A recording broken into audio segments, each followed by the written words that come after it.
સ્થાનિક સ્વરાજ્યની ચૂંટણીમાં ભારતીય જનતા પાર્ટીની સરકાર દ્વારા 50% અનામત રાખવામાં આવ્યું છે। સરકારી નોકરીઓમાં અને પોલીસની નોકરીઓમાં 33% અનામત રાખવામાં આવ્યું છે।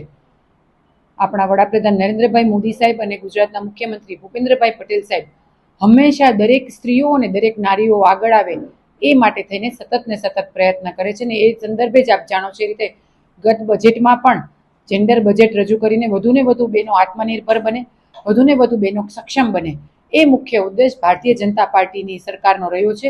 અને હંમેશા ભારતીય જનતા પાર્ટીની સરકારમાં તમામ નારીઓ, તમામ બહેનો ખૂબ સક્ષમ છે, ખૂબ સુરક્ષિત છે અને વધુને વધુ સમર્થ થઈ રહી છે।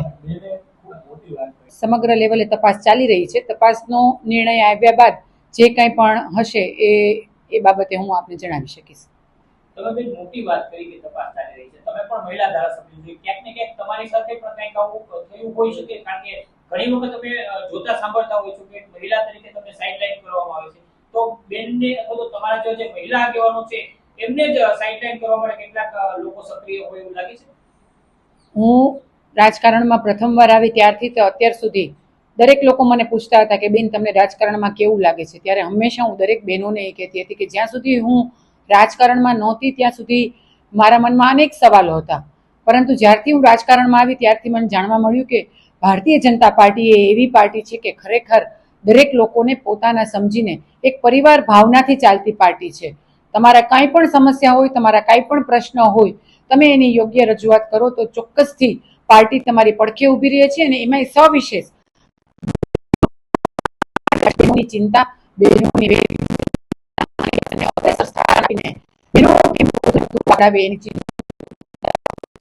માત્ર ભારતીય જનતા પાર્ટીની સરકાર છે। બેન, પાર્ટી ચિંતા કરતી હોય છે, પરંતુ કેટલાક લોકોની મહત્વાકાંક્ષાઓ ક્યાંક ને ક્યાંક મહિલાઓને આગળ વધતા અટકાવવા માટે પણ સક્રિય થતી હોય છે। તમે અનુભવ કર્યા હશે, ભલે કોઈ વ્યક્તિગત નામ તમે ના લ્યો, પરંતુ આવું થતું તો હશે। ઘરમાં પણ આપણે 5 વ્યક્તિઓ રહેતા હોય તો પાંચેયના સ્વભાવ સરખા હોતા નથી, પાંચેયના સ્વભાવ અલગ અલગ હોય છે। જ્યારે આ તો વિશ્વની સૌથી મોટામાં મોટી પાર્ટી છે, એટલે દરેક લોકો વચ્ચે મતભેદ હોઈ શકે, પરંતુ ભારતીય જનતા પાર્ટી એ પરિવારની પાર્ટી છે, એટલે ત્યારે ક્યારેય લોકોને એકબીજા સાથે કે કોઈ પણ નાનામાં નાના કાર્યકર્તાથી લઈને ઉચ્ચ કક્ષાના લોકો સાથે ક્યારેય મનભેદ ભારતીય જનતા પાર્ટીમાં હોતું નથી, અને એ જ ભારતીય જનતા પાર્ટીના સાચા સંસ્કારો છે।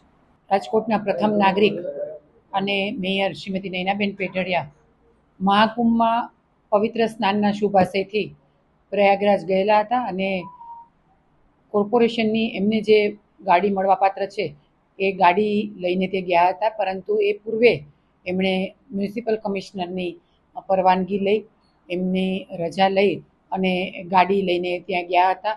અને જે પ્રમાણે નિયમ છે એ નિયમ અનુસાર ત્યાંથી આવ્યા બાદ જે કાંઈ પણ ગાડીમાં ડીઝલનો ઉપયોગ કે વપરાશ થયો છે એ અનુસાર એમણે પૈસા પણ કોર્પોરેશનમાં જમા કરાવી દીધે છે।